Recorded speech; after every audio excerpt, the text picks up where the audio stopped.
The sky darkened over Awahi, Nevada, in the summer of 1875, as if God himself had drawn a curtain across the heavens. Zara Valens stood in the middle of her small ranch property, watching nervously as the thunderclouds gathered with unusual speed. She had lived in Nevada territory long enough to respect the sudden violence of summer storms, but something about this one made her heart race. Zara had purchased the 20 acres of land just outside Awahi after her husband died 3 years ago. At 26, she was determined to make it on her own, despite the constant whispers from townsfolk who thought a woman couldn't manage such an enterprise. The small cabin, modest stable, and grazing land were entirely hers, paid for with the savings her husband had left, and her own earnings from selling handcrafted leather goods in town. As the first drops of rain began to fall, Zara rushed to secure the last of her mare's tack in the lean-to beside the stable. The wind picked up suddenly, whipping her dark hair around her face and tugging at her calico dress. She glanced toward her cabin, calculating the distance. 50 yards she could make it before the downpour truly began. Lightning flashed across the sky, followed almost immediately by a deafening crack of thunder that made her jump. Too close. The storm was directly overhead now. She abandoned the tack and ran, her boots slipping in the mud as the rain began to fall in earnest. Another flash lit up the darkened landscape, and this time Zara saw what happened with perfect clarity. A bolt of lightning, brilliant white and blue, struck the old pine tree at the edge of her property. The massive trunk split with a sound like the world breaking apart, and sparks showered onto the dry underbrush below. Within seconds, flames licked at the base of the tree, spreading quickly to the surrounding scrub. Zara froze, watching in horror as the fire grew, fed by the wind that had suddenly shifted direction. "No," she whispered, then louder. "No." She ran toward the cabin, desperate to grab the bucket by her door, but another gust of wind pushed the flames faster than she could move. The fire raced across the dry grass between her and safety, cutting off her path to the cabin. Zara turned toward the stable instead, but flames had already reached it. She could hear her mare whinnying in panic inside. Trapped in the center of her property, Zara spun in a circle, searching for escape. The fire had encircled her with terrifying speed, feeding on the drought-parched vegetation. Smoke billowed around her, and she dropped to her knees, covering her mouth with her apron as her eyes stung and watered. "Help!" she screamed, though she knew no one was close enough to hear. Her nearest neighbor, the Johnsons, lived 3 miles east. The town of Awahi lay 5 miles to the west. She was alone, the heat intensified as the ring of fire tightened around her. Zara tore off her apron and pressed it against her face, trying to filter out the thickening smoke. Her throat burned and her eyes could barely stay open against the stinging. She crawled toward what seemed like a thinner line of flames, hoping to break through, but the heat drove her back. "Please," she prayed, coughing violently. "Please God, not like this." The smoke was so dense now she could barely see her hand in front of her face. Her lungs screamed for clean air as she collapsed onto her side, consciousness fading at the edges. Through the haze, she thought she heard hoofbeats, a fevered hallucination, surely. But then a dark shape materialized in the smoke. A horse and rider, moving impossibly through the wall of fire. The rider's face was covered with a bandana, hat pulled low, but the eyes that found hers were startlingly clear and determined. "Hold on," a deep voice called out. "I'm coming to get you." The man guided his horse through the narrowest part of the fire ring, the animal snorting and skittering nervously, but obeying its master's commands. As they reached her, the rider dismounted in one fluid motion and knelt beside her. "Can you stand?" he asked, pulling the bandana down to reveal his face. Zara tried to focus on him through watering eyes. A stranger with a strong jawline darkened by stubble and those intense eyes green, she realized, the color of spring leaves. "I think so," she managed, though her voice sounded like it had been scraped over rocks. The cowboy," she corrected herself, noting his worn leather chaps and the revolver at his hip helped her to her feet. When her knees buckled, he caught her easily. "No time for that," he said, lifting her bodily and setting her atop his horse. "We need to get out of here before the fire closes in completely." He swung up behind her, one arm securing her against his chest while the other took the reins. Zara felt the solid warmth of him at her back as consciousness threatened to slip away. "Stay with me," he commanded, his mouth close to her ear. "What's your name, Zara?" she murmured. "Zara Valens." "Well, Miss Valens, I'm Grant Forrester. Hold on tight, we're going to make a run for it." The horse tensed beneath them, and then they were moving, galloping straight toward the wall of flames. Zara wanted to scream but couldn't find the breath. She closed her eyes, certain they were riding to their deaths, but then felt a rush of heat and heard the terrifying crackle of fire passing on either side of them. And suddenly they were through, the air clearer, though smoke still billowed behind them. Grant didn't slow the horse, pushing the animal hard toward the open range beyond her property. "My house," Zara protested weakly. "My mare." "Nothing to be done for them now," Grant replied, his voice grim but gentle. "That fire's moving too fast. We're lucky to get you out alive." She wanted to argue, to demand they go back, but darkness was closing in around the edges of her vision, and the last thing she remembered was the steady rhythm of hoofbeats and the secure feeling of Grant's arm keeping her from falling. When Zara awoke, she was lying on a bed in an unfamiliar room.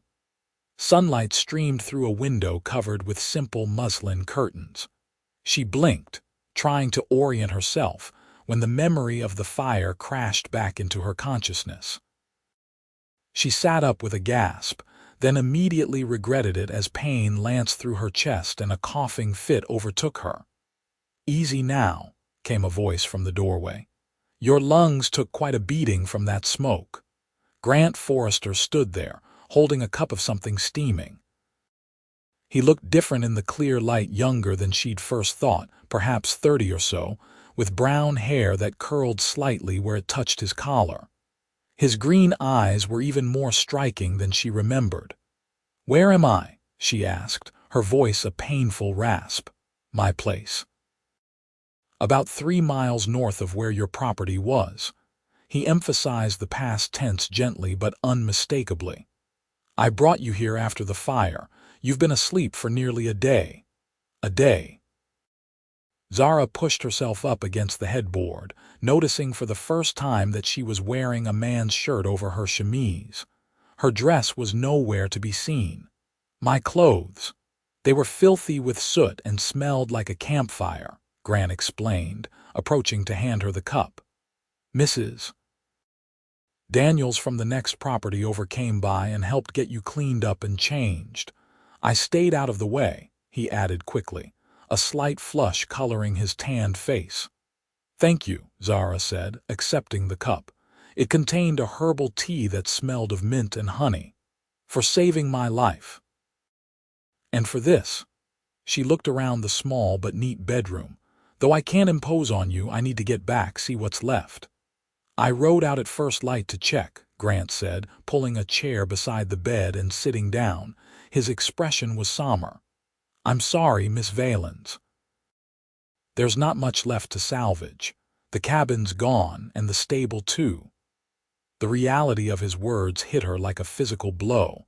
Everything she had worked for, everything she owned, gone in a single night of fire and wind. She set the cup down with trembling hands, afraid she might drop it. "And my mare?" she asked, though she already knew the answer. Grant shook his head. "I'm sorry," he said again, and the genuine compassion in his voice nearly undid her. Zara turned her face away, unwilling to break down in front of this stranger. But a warm, calloused hand covered hers, the touch surprisingly gentle for such a weather-worn appendage. "It's all right to grieve what you've lost," he said quietly. Something in his tone made her look up at him. His eyes held a knowledge of loss that went beyond simple understanding. This man knew what it meant to have the world swept out from under him. "What will I do now?"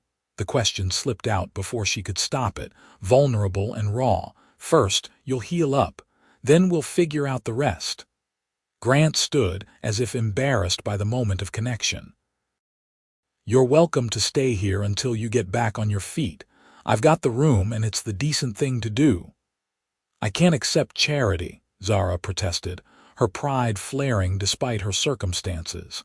A half-smile quirked the corner of Grant's mouth.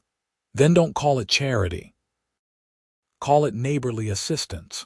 Or better yet, you can earn your keep once you're feeling stronger." "How?" she asked suspiciously. "I'm a fair hand at most things, but cooking isn't one of them, and this place could use a woman's touch." He gestured around the Spartan room. "It's a fair exchange room and board for some home comforts, just until you decide what comes next." Zara considered his offer. She had few options, with no family nearby and limited funds. The townsfolk in Awahi might take her in, but she would be an object of pity, and the thought made her skin crawl. "All right, Mr. Forrester, Grant," he corrected.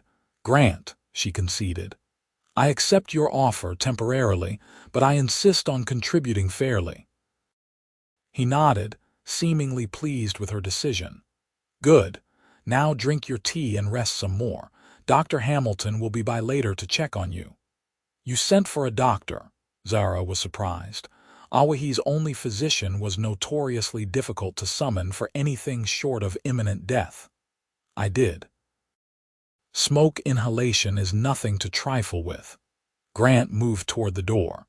"I've got chores to tend to, but I'll be nearby if you need anything. Just call out."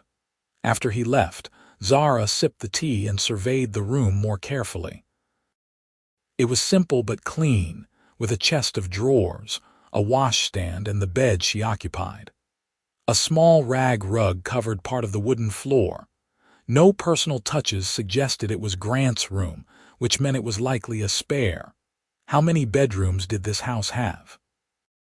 And why did a single man need such space? Questions about her rescuer would have to wait. Despite having slept for nearly a day, exhaustion pulled at her again. Zara finished the tea and settled back against the pillows. Her last thought before drifting off was of green eyes and the strange twist of fate that had brought her here. The next few days passed in a blur of recovery and adjustment.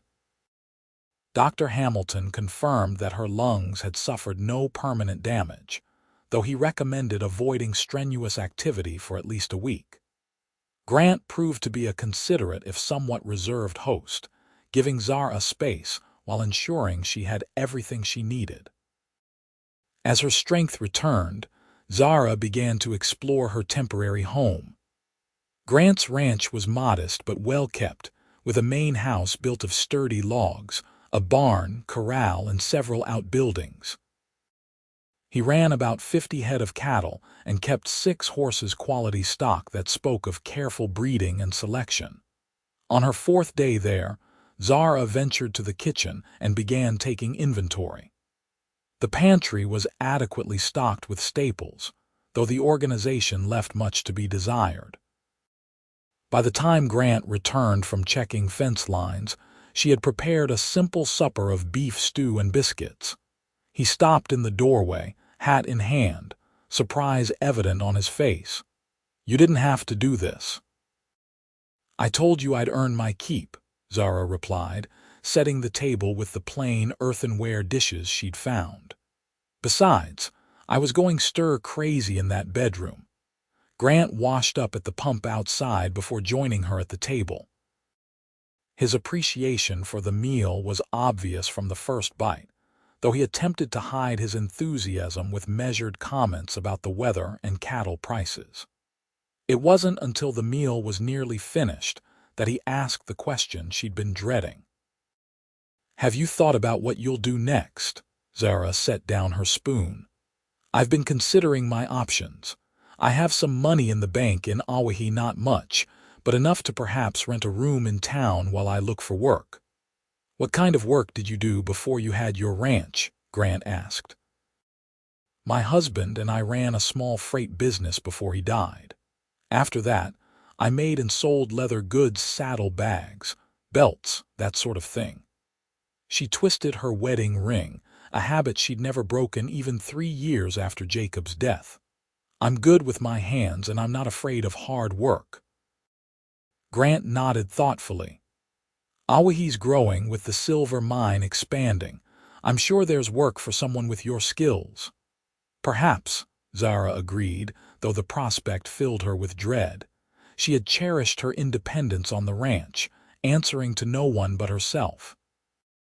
Going back to town life, especially as a woman alone, meant constraints and expectations she'd been happy to leave behind. "There's no rush to decide," Grant added, seeming to sense her discomfort. "You're welcome here until you're fully recovered and have a plan in place." "Thank you," she said simply. "Though I must ask, why are you being so kind to a stranger?" Grant was quiet for a moment, his green eyes focused on something beyond the kitchen walls.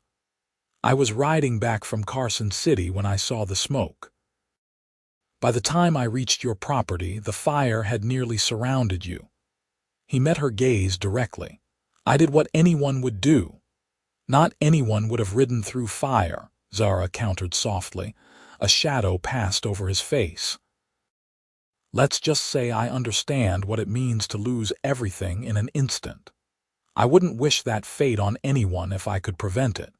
Before she could ask what he meant, Grant stood and carried his dishes to the wash basin.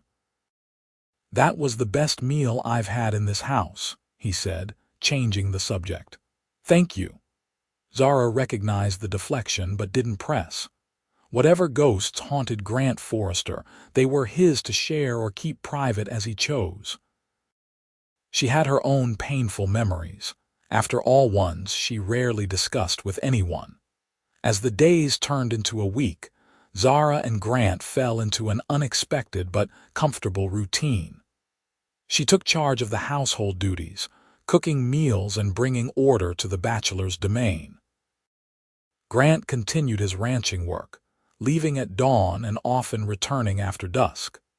They shared supper each evening, their conversations gradually moving from polite small talk to genuine exchange.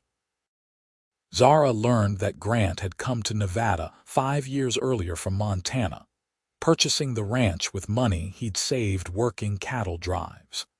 He was well respected in the area for his fair dealings and willingness to help neighbors in need.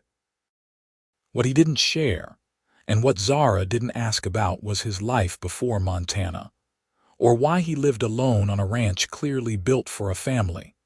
On the 10th day of her stay, Zara decided it was time to visit town. She needed to check her bank account and purchase some necessities, as she'd been making do with clothing borrowed from Mrs. Daniels, who was considerably shorter and rounder than Zara's tall, slender frame. "I can drive you in the wagon," Grant offered at breakfast when she mentioned her plans. "I've got business at the general store anyway." "I'd appreciate that," Zara said.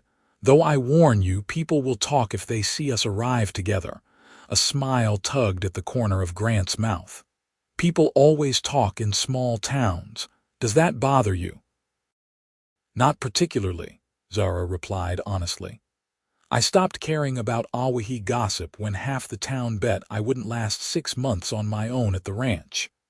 A pang of loss hit her at the memory of the property she'd worked so hard to maintain. "I suppose they were right in the end." "That's not fair," Grant said firmly. "No one could have predicted that lightning strike or how fast the fire would spread. You managed that ranch successfully for 3 years. That's no small achievement for anyone, man or woman." Zara was touched by his defense. "Thank you for saying that."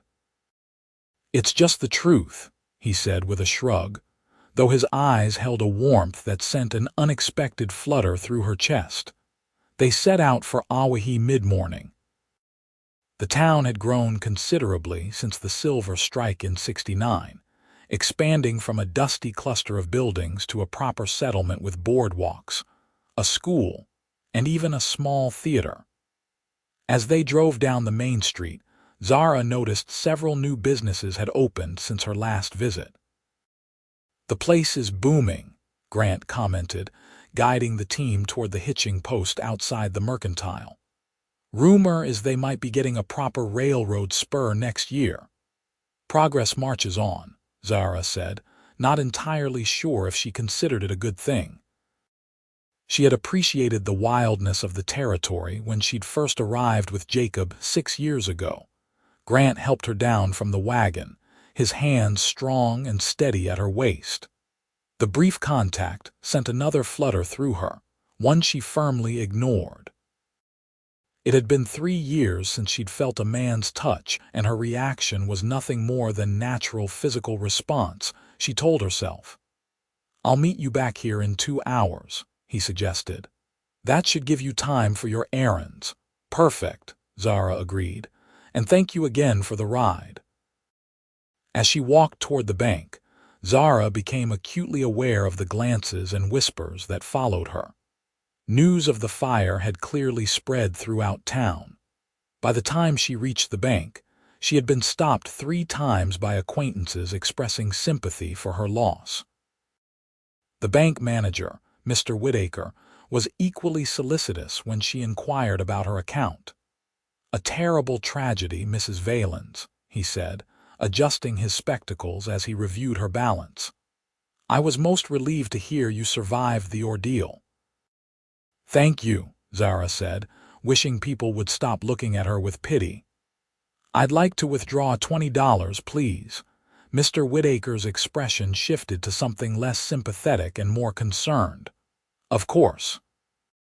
Though I feel compelled to advise you that your balance is only $68.43. Without your property as collateral, obtaining credit will be difficult." "I'm aware of my financial situation," Zara said firmly. "The $20, please." With her withdrawal secured, Zara headed to the general store. She needed basic clothing and personal items to replace what she'd lost. As she selected the plainest and most practical options, 2 work dresses, undergarments, a shawl, and toiletries, she calculated how long her remaining funds would last. Not long enough, she concluded grimly. She was examining a bolt of sturdy cotton when a familiar voice called her name. Turning, she saw Alina Parker, the milliner's wife and one of the few women in Awahi Zara considered a friend. "Oh, Zara," Alina exclaimed, embracing her tightly. "When we heard about the fire, we were devastated. Henry rode out the next day but said there was nothing left. We had no idea where you'd gone." "I've been staying at Grant Forrester's ranch," Zara explained, returning the hug before stepping back. "He saved me from the fire." Alina's eyebrows rose nearly to her hairline. "Grant Forrester, the cattle rancher from north of town." At Zara's nod, her friend's expression grew speculative. "Well, that's unexpected. I don't think he's ever had a guest out there, let alone a woman." "It's not what you're thinking," Zara said hastily. "He's been a perfect gentleman, offering shelter until I get back on my feet." "And quite handsome, too," Alina added with a knowing smile. "Henry says half the unmarried women in the county have set their caps for him, but he never shows interest." "I'm not interested in remarrying," Zara reminded her friend. "I'm focused on rebuilding my life." Alina's expression softened. "Of course. And speaking of that, Henry and I were discussing how we might help. We have that room above the shop. It's small, but it's yours if you need it. And I could use help in the shop now that we're expanding into ladies' accessories." The offer was generous and precisely what Zara needed, yet she felt an unexpected reluctance. That's very kind, Alina. Let me think about it. Take all the time you need, Alina assured her. The offer stands whenever you're ready. By the time Zara completed her purchases and headed back to the meeting spot, her mind was churning with possibilities. Alina's offer provided a clear path forward, shelter and employment in town, among people she knew. It was the sensible choice. Yet as she approached the wagon and saw Grant waiting, hat tipped back and face turned to the sun, she felt a strange tug of hesitation. "Successful errands?" he asked as she approached.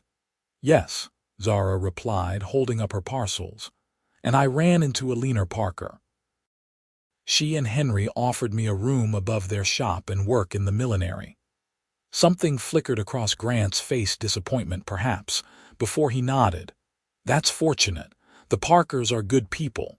"They are," Zara agreed. "Though I told Alina I needed to think about it." Grant helped her into the wagon, his movements careful as always. "No rush to decide," he said, echoing his earlier sentiment. "As I said, you're welcome at the ranch until you're ready to move on." The ride back was quieter than their journey into town. Zara found herself studying Grant's profile as he drove, the strong line of his jaw, the slight furrow between his brows that appeared when he was deep in thought. There was something compelling about his quiet strength, his unassuming competence. It wasn't until they were nearly back at the ranch that Grant broke the silence. "I've been thinking," he said, almost hesitantly. "I could use help around the place, not just with cooking and cleaning, but with the books and correspondence. The ranch is growing and I'm spending too much time on paperwork when I should be with the herd." Zara looked at him in surprise. "Are you offering me a job?" "I am," Grant confirmed. "Room, board, and wages. It would be a fair arrangement, not charity." "Why?" Zara asked bluntly. "You've managed on your own until now." Grant guided the wagon through the gate before answering. "Because you're capable and intelligent. Because I've eaten better this past week than I have in 5 years. He paused, then added more quietly, "And because the house feels less empty with you in it." The admission, simple as it was, touched something deep inside Zara. She understood what he meant. She had grown comfortable in his home, found satisfaction in bringing order to his bachelor existence. And in the evenings, sharing supper and conversation, she had felt less alone than she had since Jacob died. "I'll consider it," she said carefully. "Alongside the Parkers' offer." Grant nodded, apparently satisfied with that response. "Fair enough." That night, Zara lay awake long after the house had gone quiet, weighing her options. The practical choice was clear. Take Alina's offer, return to town, and rebuild her life among society. Yet something held her back, and it wasn't just Grant's compelling green eyes or the quiet strength of his presence. Out here, on the ranch, she felt free in a way she never had in town. The open spaces spoke to something wild in her soul, something that had flourished during her years on her own property. Going back to Awahi meant conforming again to the town's expectations of a widow, subdued, proper, and under the watchful eye of the community. As dawn approached, Zara made her decision. When Grant came in for breakfast, she was waiting with coffee and a proposition of her own. "I'll accept your offer," she said without preamble, "but with conditions." Grant raised an eyebrow as he poured himself coffee. "I'm listening." "First, I want fair wages, the same you'd pay a man for the work. Second, I want Sundays for myself, to ride into town for church or visit friends as I choose. And third," she took a deep breath, "I want your help rebuilding on my land when time and funds permit." Grant studied her over the rim of his cup. "You want to go back there? After what happened, it's mine," Zara said simply. "I worked for it, I paid for it, and I won't let a lightning strike take it from me permanently, even if it takes years to rebuild." A slow smile spread across Grant's face, transforming his features from merely handsome to devastating. "You're quite something, Zara Valens." "Is that a yes to my terms?" she pressed. "It is," Grant agreed, "though I have one condition of my own." "Which is?" "That you call me Grant, not Mr. Forrester, if we're to be working together." Zara extended her hand formally. "We have a deal." "Grant." He took her hand, his calloused palm warm against hers. The handshake lasted a moment longer than strictly necessary, and Zara felt that now familiar flutter in her chest again. This time, she didn't try to deny what it meant. She was attracted to Grant Forrester, and based on the way his eyes lingered on hers, the feeling might be mutual. The realization should have alarmed her. She had sworn after Jacob's death that she would never give her heart to another man. The pain of losing him had nearly broken her, and she had no wish to risk such devastation again. Yet as she released Grant's hand and turned to serve breakfast, Zara admitted to herself that her heart might not give her a choice in the matter. All she could do was proceed cautiously and guard against becoming too attached. Little did she know that fate had other plans entirely. Over the next few weeks, Zara settled into her role at the ranch.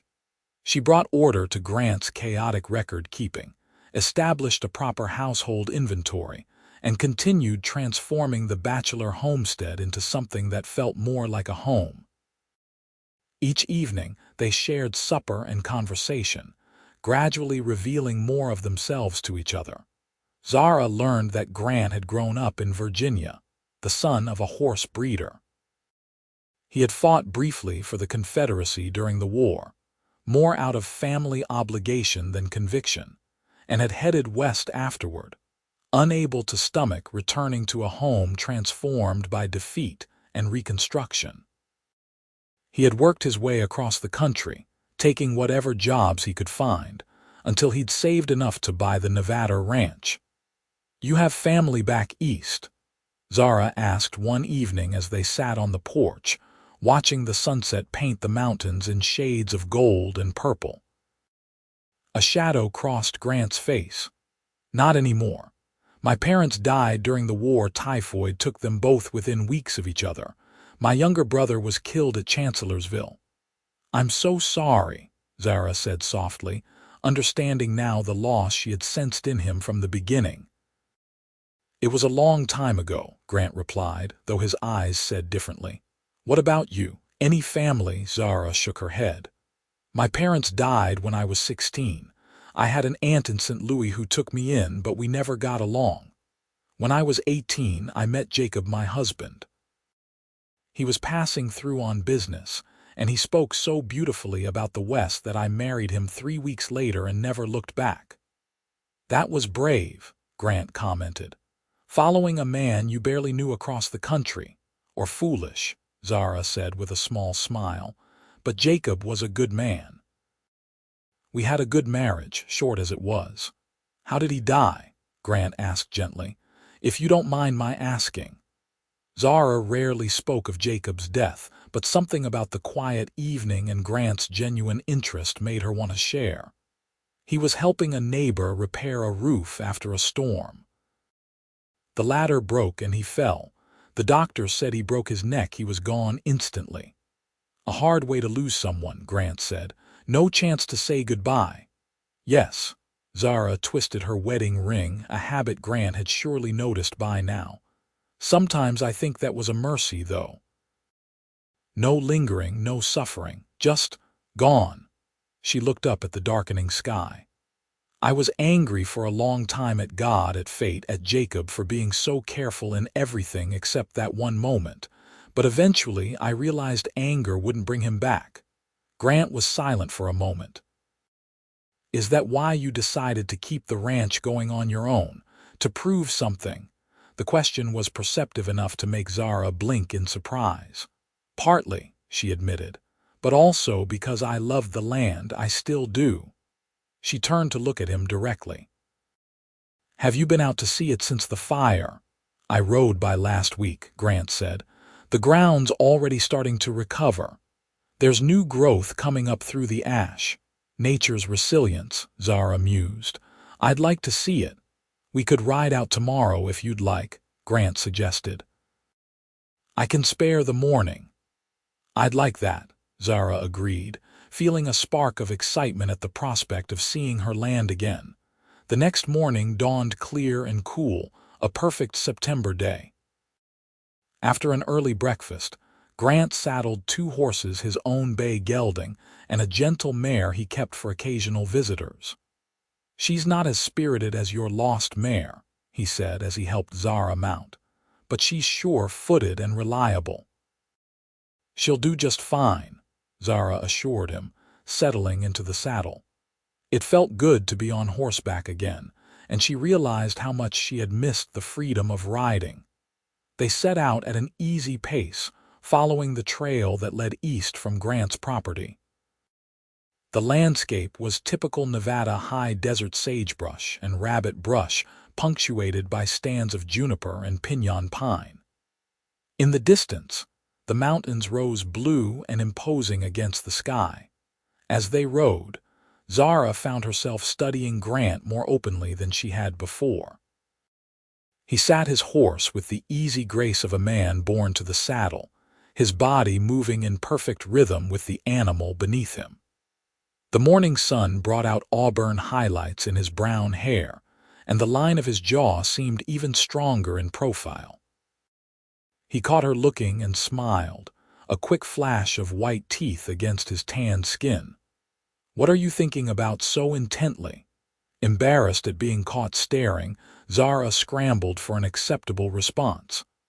"I was just thinking how different my life is now than I expected it to be a month ago." "Different better or different worse?" Grant asked. "Different. Unexpected," Zara replied honestly. "When the fire surrounded me, I thought I was going to die. Every moment since then has felt like borrowed time." "I understand that feeling," Grant said. "After the war, I felt the same way. So many men I knew didn't come home. It makes you think about what you're doing with the life you've been given." "And what conclusion did you reach?" Zara asked. Grant was quiet for a moment, eyes on the trail ahead. "That life is too short for regrets. That it's better to take chances than to wonder what might have been." Something in his tone made Zara's heart beat faster. Was he speaking generally, or was there a message for her in his words? Before she could decipher his meaning, Grant pointed ahead. "We're almost there, just over that rise." As they crested the small hill, Zara's property came into view, and she gasped softly. The contrast between her memory and the reality before her was stark. Where her cabin had stood, only a blackened rectangle remained. The stable was completely gone, with just a few charred posts marking its location. But Grant had been right about the land itself. New green shoots pushed through the ash-covered ground, and in places, the grass was already growing back, tender and bright against the blackened earth. Nature was reclaiming what the fire had taken. They dismounted near where the cabin had stood, and Zara walked slowly through the ruins. Here and there, she found small treasures that had survived a cast iron skillet, blackened but intact, a ceramic jar that had held her precious coffee beans, the metal head of a hammer Jacob had used. "It's strange," she said as Grant joined her. "I expected to feel devastated seeing it like this, but instead I feel hopeful, like the land itself." "Will you rebuild here?" Grant asked. Zara surveyed the property thoughtfully. "Eventually. Though I'm beginning to think a fresh start might be better. New cabin, new location on the property, maybe closer to the creek." "Smart thinking," Grant agreed. "Better water access, and you could plant some trees for shade and windbreak." They spent the next hour walking the property, with Grant offering suggestions about placement and Zara sharing her vision for what the ranch could become. It was easy to talk with him, she realized. He listened to her ideas with genuine interest and respected her knowledge without patronizing. As they prepared to leave, Zara took one last look at her land. "Thank you for bringing me here," she said. "I needed to see it." "You're welcome," Grant replied. Then, hesitantly, "Zara, I've been thinking." Whatever he was about to say was interrupted by the sound of approaching horses. 3 riders appeared from the direction of town, and Zara recognized the lead figure immediately: Sheriff Thomas Riley, Awahee's longtime lawman. "Mornin', Mrs. Valens, Forrester," Riley called as they approached. "Thought we might find you out here." "Sheriff," Grant acknowledged with a nod. "What brings you this way?" Riley dismounted, removing his hat as he approached Zara. "Madam, I'm afraid I have some news you should hear. We've been investigating the fire that destroyed your property." "Investigating?" Zara repeated, confused. "It was a lightning strike. I saw it happen." "Yes, madam, that's what started it," Riley agreed. "But we've had reports that suggest the fire might have had help spreading." Grant stepped closer to Zara, his presence steady at her side. "What kind of help, Sheriff?" Riley's weathered face was grim. 2 cowhands from the Blackrock outfit were drinking in town the day after the fire. Got loose-lipped about how they'd seen the lightning strike, but noticed the fire wasn't spreading fast toward the main house. Said they might have scattered some dry brush to help nature along. "Are you saying someone deliberately spread the fire to destroy my home?" Zara asked, her voice barely above a whisper. "That's what we're looking into," Riley confirmed. "The Blackrock has been trying to buy up small homesteads in this area for months. When folks refuse to sell, there have been incidents." Grant's expression darkened. "I've heard rumors, but nothing this serious." "We've detained the 2 men who were bragging," Riley continued, "but they're claiming it was just drunken talk, that they never actually did anything." Zara felt as though the ground had shifted beneath her feet. The fire that had nearly killed her, that had destroyed everything she owned, might have been deliberately spread. The thought was almost too horrifying to contemplate. "What happens now?" she asked. "We're continuing to investigate," Riley said. "I wanted you to know, and to ask if you noticed anything unusual that day, any riders near your property before the storm." Zara closed her eyes, trying to remember. "I was focused on the weather, but—" a memory surfaced.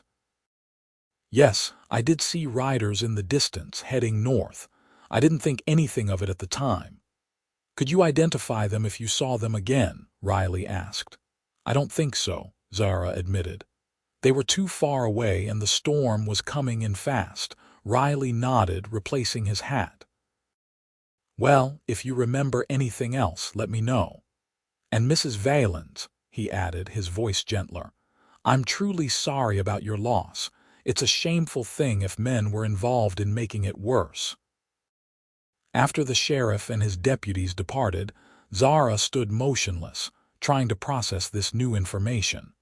She had accepted the fire as a natural disaster, a cruel twist of fate.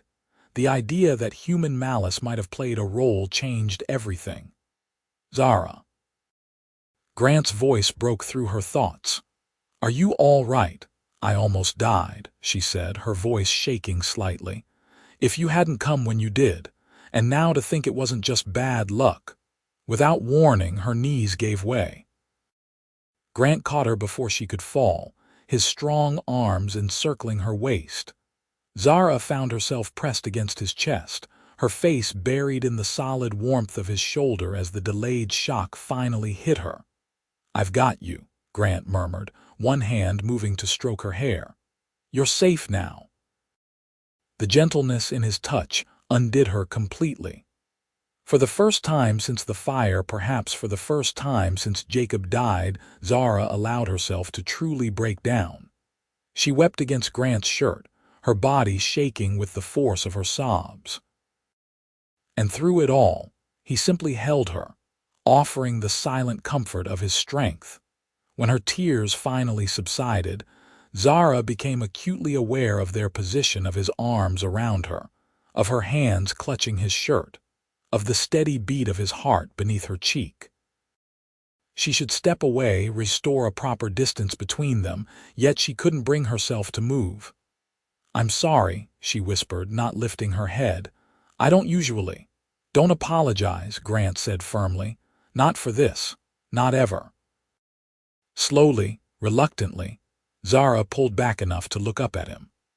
What she saw in his eyes made her breath catch concern, yes, but also something warmer, something that made her heart race in a way that had nothing to do with fear or grief.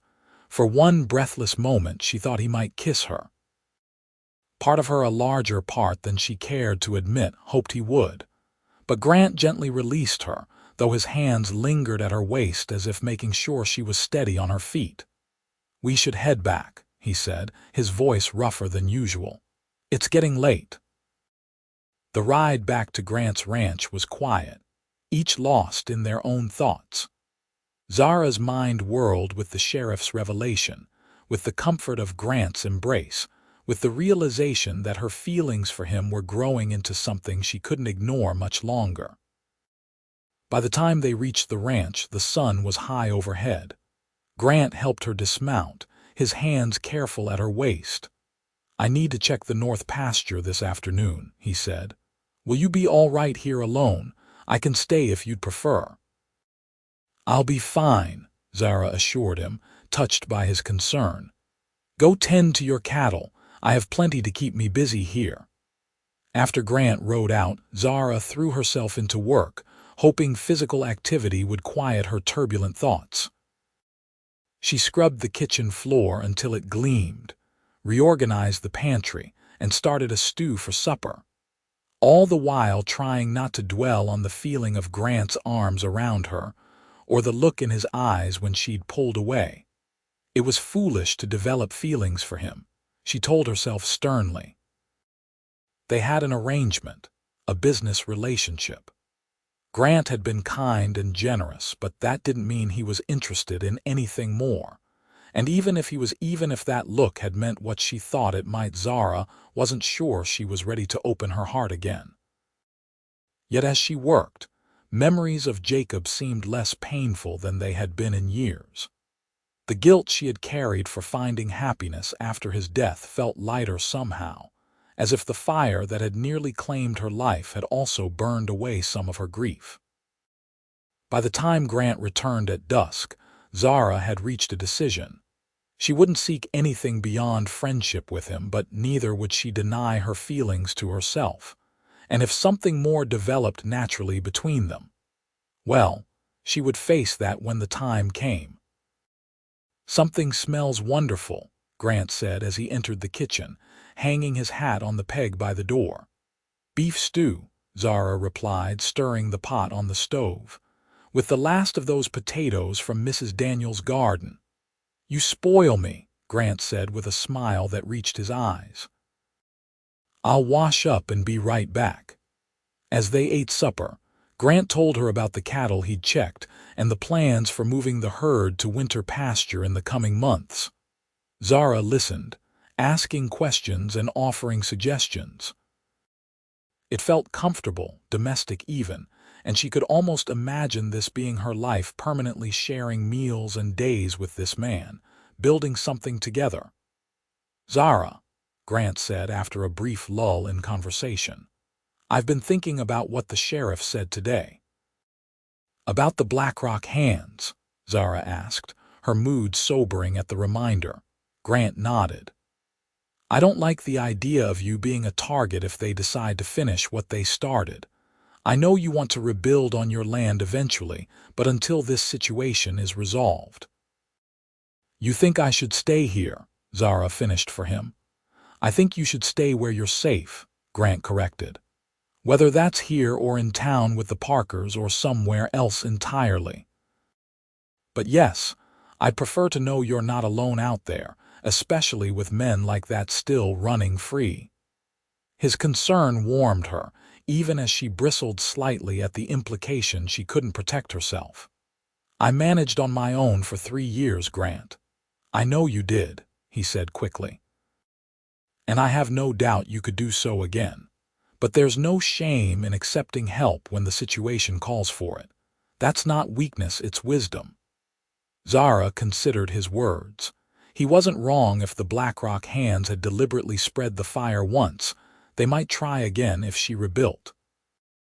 And while she was comfortable with a rifle, she couldn't stand guard every minute. "All right," she conceded. "I won't rush to rebuild, at least not until Sheriff Riley completes his investigation, but I won't give up my land either." "I wouldn't expect you to," Grant said with a smile that made her heart flip. "That land is part of who you are. I understand that." The fact that he did understand without her having to explain meant more to Zara than she could express. After supper, they moved to the porch as had become their custom, watching the stars appear one by one in the darkening sky. The evening was pleasantly cool, with just enough breeze to rustle the cottonwoods that lined the creek behind the house. "I never get tired of this view," Grant said, leaning back in his chair. "It's why I bought this place. You can see forever on a clear night like this." "It reminds me of how small we are," Zara agreed. "All our troubles seem less important under a sky like that."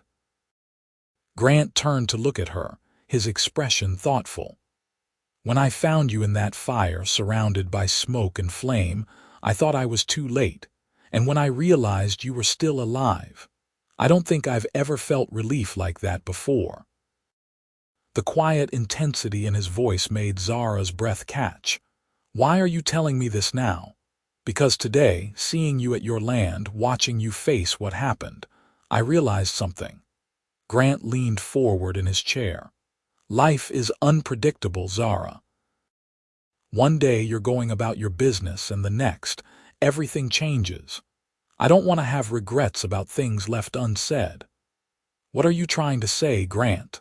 Zara asked, though her racing heart suggested she already knew. Grant stood and moved to the porch railing, his back to her as he gazed out at the night. "I'm saying that having you here these past weeks has changed things for me. This house was just a place to sleep before. Now it feels like a home." He turned to face her, his expression open and vulnerable in a way she hadn't seen before. "I'm saying that I care for you, Zara, more than I expected to, more than might be wise given how we came to know each other. And I understand if you don't feel the same way or if it's too soon after everything you've been through." Zara rose from her chair, closing the distance between them. "Grant," she interrupted gently, "stop talking." And then, before she could think better of it, she reached up and pressed her lips to his. For a heartbeat, Grant remained still, as if stunned by her boldness. Then his arms came around her, pulling her closer as he returned the kiss with an intensity that made her head spin. His lips were warm and sure against hers, his hands strong at her back, and Zara felt something inside her unfurl like a flower opening to the sun. When they finally parted, both slightly breathless, Grant rested his forehead against hers. "I've wanted to do that for weeks," he admitted. "Why didn't you?" Zara asked, her hands still resting on his chest, feeling the rapid beat of his heart. "I didn't want you to think I was taking advantage of your situation." His thumbs traced gentle circles at her waist. "And I wasn't sure if you were ready for this." "I wasn't," Zara said honestly. "Not until recently. After Jacob died, I thought that part of my life was over. I never expected to feel this way again." "And how do you feel?" Grant asked, his voice low and hopeful. Zara took a deep breath, summoning her courage. "Like I've been given a second chance. Like maybe the fire that nearly took my life also cleared the way for something new to grow." Grant's smile was slow and beautiful, transforming his face.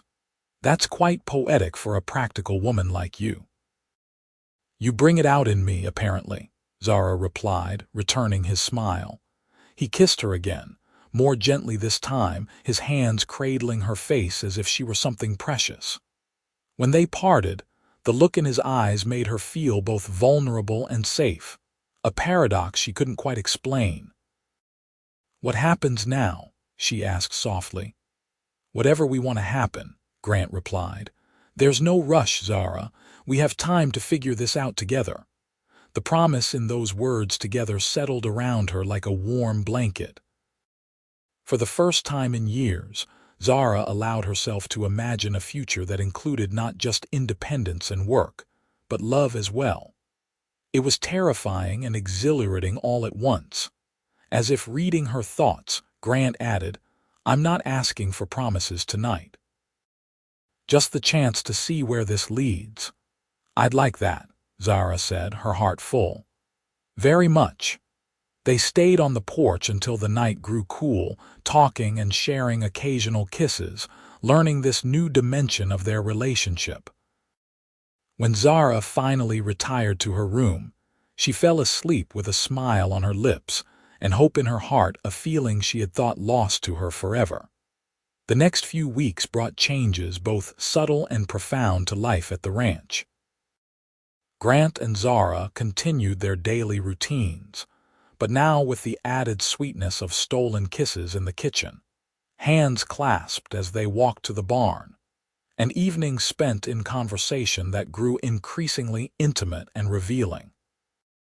Word came from Sheriff Riley that the investigation into the fire was proceeding. One of the Blackrock hands had confessed to spreading the fire, hoping to scare Zara off her land so the company could buy it cheap. The man claimed they hadn't meant for anyone to get hurt, just to destroy the property. He was now in jail awaiting trial while his companion had fled the territory. "Justice of a sort," Grant commented when they received the news, "though it doesn't bring back what you lost." "No," Zara agreed. "But it does mean I can think about rebuilding without fear of it happening again." As October gave way to November, the temperature dropped, and the first snow dusted the mountains. Grant's work shifted to winter preparations, ensuring adequate feed for the cattle, reinforcing the barn and corrals against the coming storms, and stocking the root cellar with preserved foods. Zara threw herself into these tasks alongside him, learning the rhythms of the larger ranch.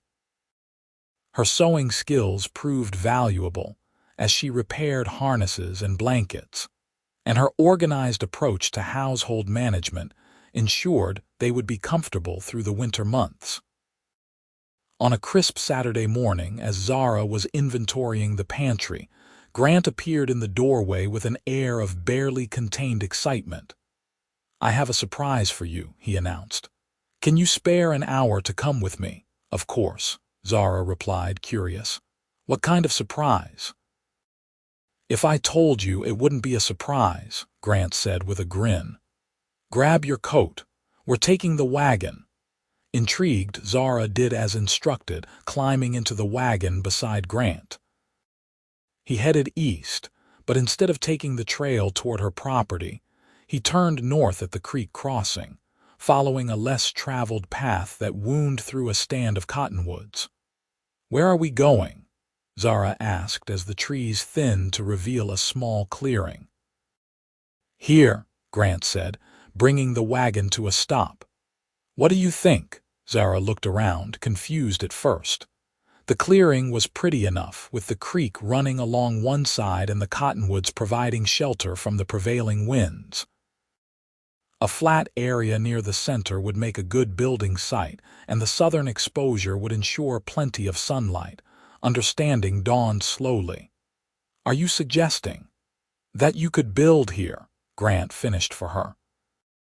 "The land is part of my property, but it's separate enough from the main house to give you independence, close enough to share resources and company when desired." Zara was momentarily speechless.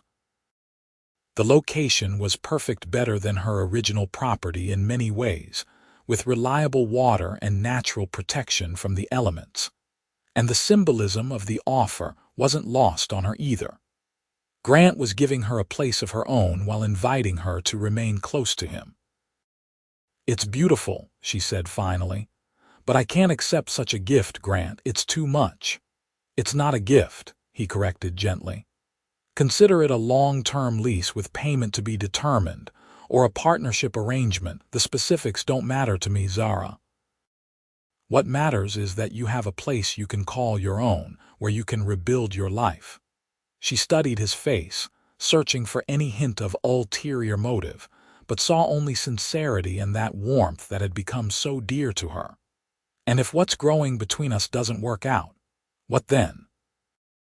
"Then the offer stands regardless," Grant said firmly. "Your life is your own, Zara. I would never try to control you through property or money or anything else.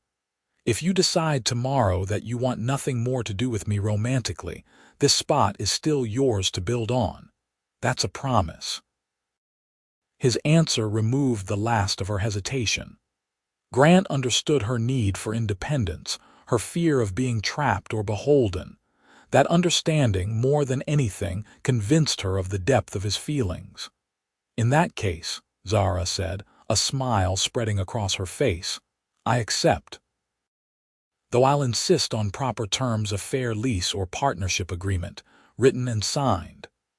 "I wouldn't have it any other way," Grant agreed, his own smile matching hers. "We can draw up the paperwork this afternoon."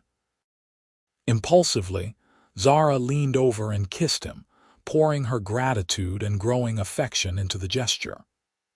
Grant responded eagerly, his hand coming up to cradle the back of her head as the kiss deepened. When they finally pulled apart, both slightly breathless, Grant brushed a strand of hair from her face with tender fingers. "There's something else I've been wanting to ask you," he said, his voice husky. "What's that?" Zara asked, her heart beating faster at his tone. "The harvest dance is next weekend in town. I was wondering if you might consider attending, with me." The request was simple enough, but Zara understood its significance. Appearing together at a public social event would announce to the community that they were courting. It was a step that couldn't be easily undone. "Are you sure you're ready for the gossip that will generate?" she asked. "Eleanor Parker alone will have us married off by Christmas." Grant laughed, the sound warm in the crisp air. "I think I can withstand a little town gossip." "The question is, can you?" Zara considered the prospect. After Jacob died, she had retreated from much of the social life in Awahi, preferring the solitude of her ranch to the well-meaning but often suffocating concern of the townsfolk. Returning now, on Grant's arm, would certainly cause a stir. But the idea didn't trouble her as it once might have. Her time with Grant had healed something in her, allowing her to contemplate rejoining the world with an open heart. "Yes," she said decisively. "I'd be honored to attend the dance with you." Grant's smile was worth any amount of gossip she might endure. "Then it's settled," he said, lifting her hand to press a kiss to her palm. "We'll show Awahi what a fine couple we make." The harvest dance was the social event of the season in Awahi, held in the town hall and attended by nearly every family in the area. As Zara prepared for the evening, she felt a mixture of excitement and nervousness that reminded her of her younger days, before grief had tempered such emotions. The dress she wore was new, purchased with some of her saved wages during a trip to town earlier in the week. It was a deep blue that brought out the color of her eyes, with a neckline modest enough for a widow but flattering to her slender figure. She had splurged on matching ribbons for her hair, which she wore partially up in a style more elaborate than her usual practical bun. When she emerged from her room, Grant was waiting in the parlor. He wore his best suit black broadcloth with a crisp white shirt and string tie. His hair was neatly combed and he had trimmed his beard for the occasion.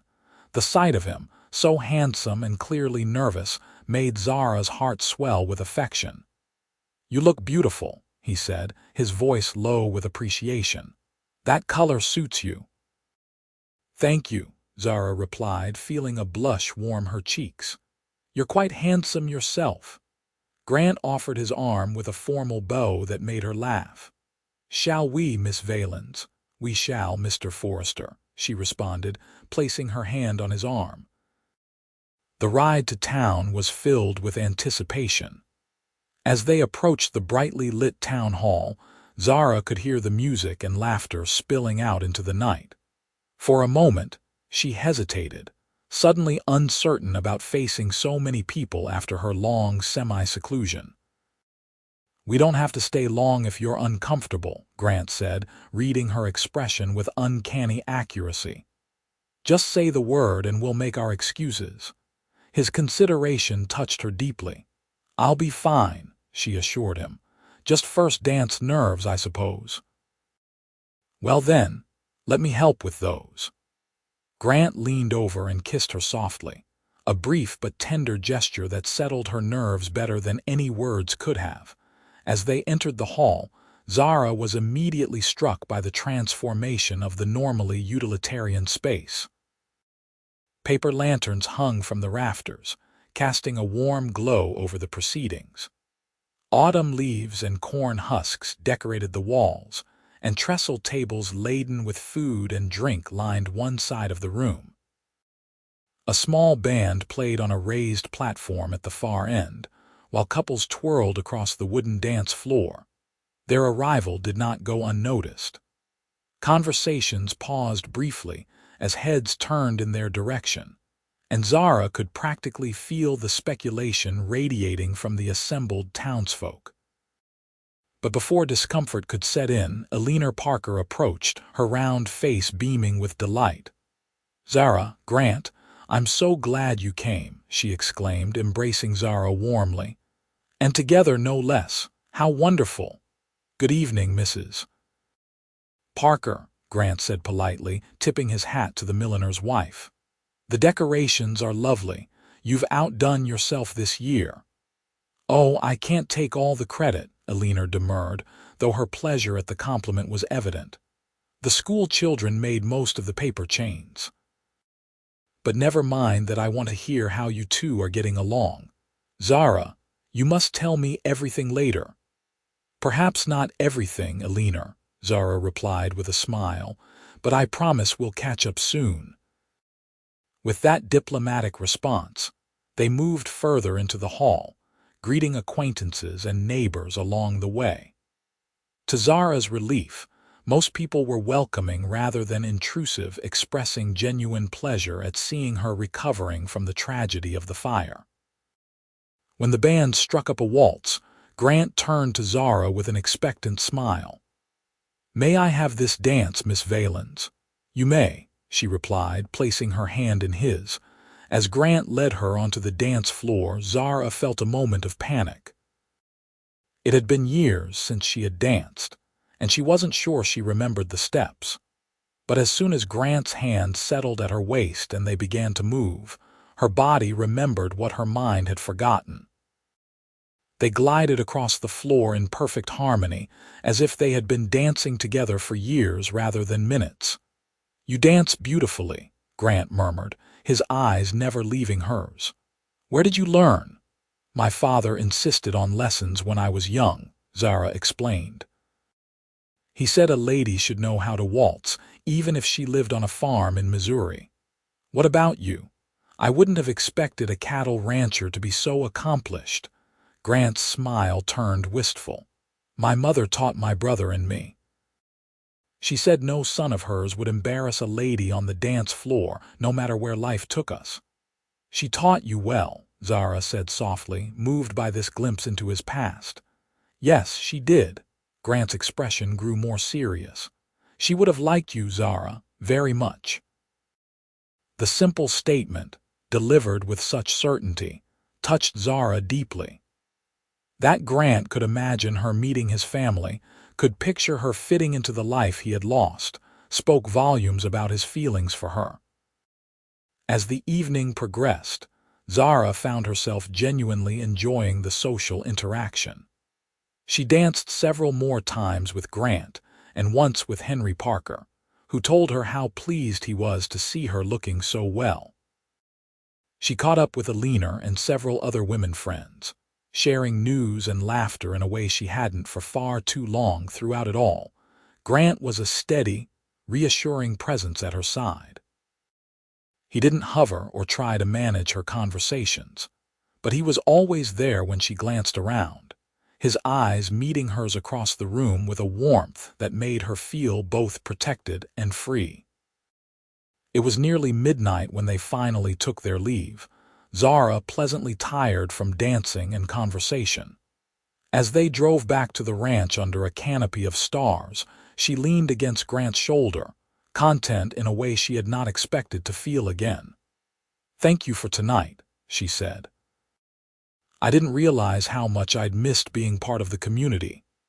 "Thank you for coming with me," Grant replied, pressing a kiss to the top of her head. "I've never enjoyed a dance more." When they reached the ranch, Grant helped her down from the wagon, but instead of heading toward the house, he took her hands in his. In the silver moonlight, his expression was more serious than it had been all evening. "Zara, there's something I need to say to you." Her heart quickened at his tone. "What is it?" "When I first found you in that fire, I was acting on instinct. I couldn't leave anyone to such a fate. But these past weeks, getting to know you, spending time with you, it's become so much more than that." Grant took a deep breath. "I'm falling in love with you, Zara Valens. And I know it might be too soon, that you might not be ready to hear it, but I wanted you to know." Zara stood very still, absorbing his words. Part of her had known this was coming, had felt the growing attachment between them. But hearing him say it aloud made it real in a way that both thrilled and terrified her. "You don't need to say anything back," Grant added quickly. "I don't expect, I love you too," Zara interrupted, the words emerging with surprising ease. "I've been afraid to admit it, even to myself. But it's true." Grant's face transformed with joy, and he pulled her into his arms, holding her as if she were the most precious thing in the world. When their lips met, it was different from their previous kisses, deeper, more certain, a promise rather than a question. "I never thought I'd find this again," Zara whispered when they finally parted. "After Jacob died, I closed that part of myself off. I thought it was safer that way." "And now?" Grant asked, his thumbs tracing gentle circles on her cheeks. "Now I'm terrified," she admitted with a small laugh. "But I'd rather be scared with you than safe without you." Grant kissed her again, and Zara gave herself over to the sensation completely, allowing the love she felt for this man to wash through her without reservation. Whatever the future held, they would face it together. As winter settled over Nevada, Zara and Grant's relationship deepened. They began planning for the cabin she would build on the spot he had shown her, drawing up designs and discussing materials. Grant insisted on helping with the construction, scheduled to begin in the spring, and Zara found she welcomed the partnership. Christmas came, bringing with it a quiet celebration that was all the more meaningful for being shared. They exchanged simple gifts, a hand-tooled leather journal from Zara to Grant, and from him to her, a delicate silver pendant that had belonged to his mother. "I've been saving it," he explained as he fastened the chain around her neck, waiting for someone special enough to wear it. Zara touched the pendant gently. "I'm honored, Grant, truly." New Year's Eve found them on the porch despite the cold, wrapped in blankets as they watched the stars and discussed their hopes for 1876. As midnight approached, Grant took Zara's hand, his expression serious in the light of the oil lamp. "I have a question to ask you," he said, "and I want you to take your time answering. There's no rush." Zara's heart skipped a beat. "What question is that?" Grant knelt before her, still holding her hand. "Zara Valens, would you do me the extraordinary honor of becoming my wife? Not right away. If you're not ready, we can have as long an engagement as you wish. But I know with absolute certainty that I want to spend the rest of my life with you." Though she had suspected this moment might be coming, the reality of it still took Zara's breath away. The man before her, this good, honorable man who had saved her from fire and helped her rebuild her life, was offering her a future brighter than any she had dared to imagine. "Yes," she said, her voice clear and certain. I will marry you, Grant Forrester." His smile was brighter than any star in the Nevada sky as he slipped a simple gold band onto her finger. "It was my grandmother's," he explained. "I had it sized for you in Carson City last week." "It's perfect," Zara whispered, then pulled him up to kiss him properly, pouring all her love and hope for their future into the gesture. As the clock struck midnight, welcoming a new year, Zara thought about the strange path that had brought her to this moment, a devastating fire that had nearly claimed her life, a brave cowboy who had ridden through smoke and flame to find her, and the love that had grown from those desperate circumstances. Life was unpredictable, filled with tragedy and joy in equal measure. But standing in the circle of Grant's arms, Zara knew that whatever challenges lay ahead, they would face them together. Like the new growth she had seen pushing through the ashes of her burned property, love had found a way to bloom again in the most unexpected of places. They were married in the spring, just as the first wildflowers began to dot the Nevada landscape. The ceremony was held outdoors, at the spot where Zara's new cabin was taking shape. Friends and neighbors from Awahi and the surrounding ranches gathered to witness their vows, spoken beneath an arch festooned with early blooms and ribbon. Eleanor Parker wept openly, declaring it the most romantic wedding she had ever attended. Sheriff Riley raised a toast to the couple who found love in the aftermath of destruction, a sentiment that brought murmurs of approval from the assembled guests. As Zara and Grant sealed their vows with a kiss, a butterfly, the first of the season, fluttered between them, its wings flashing blue in the sunlight. Some of the guests gasped at the timing, declaring it a good omen. Zara didn't know if she believed in omens, but she did believe in the man whose ring now graced her finger, whose steady heartbeat matched her own, whose love had given her the courage to begin again. "Mrs. Forrester," Grant whispered against her ear as they shared their first dance as husband and wife. "Has a nice ring to it, don't you think?" "I do," Zara replied, her eyes meeting his with a promise of all the years to come. "Almost as nice as saying I love you, husband." His answering smile was all the reassurance she needed that the fire that had nearly taken everything had, in the end, given her something far more precious than anything she had lost: a second chance at love, and a future brighter than she had ever dared to dream. By the autumn of 1877, Zara and Grant's life together had settled into a rhythm as natural as the changing seasons. The cabin on the creek was complete, a cozy two-room structure that served as Zara's workshop and occasional retreat when either of them needed space. But most nights found her in the main house with Grant, sharing meals and conversation and the intimate moments that made marriage so sweet. Their ranch prospered under their joint management. Grant's cattle operation expanded, while Zara revived her leather goods business, creating pieces that were now sought after as far away as San Francisco. Together, they planted an orchard and expanded the vegetable garden, making the ranch more self-sufficient with each passing month. On a warm September evening, as they sat on the porch watching the sunset paint the mountains gold, Zara turned to her husband with a smile that held a secret. "I have news," she said, taking his hand and placing it gently on her still flat stomach. "We're going to have a baby in the spring." Grant's expression transformed from confusion to wonder in the space of a heartbeat. "A baby? You're certain?" "Dr. Hamilton confirmed it yesterday when I was in town," Zara replied. "He says everything looks healthy and I should expect our child around late April." Grant gathered her into his arms, holding her with a tenderness that brought tears to her eyes. "A baby," he repeated, his voice thick with emotion. "Our baby."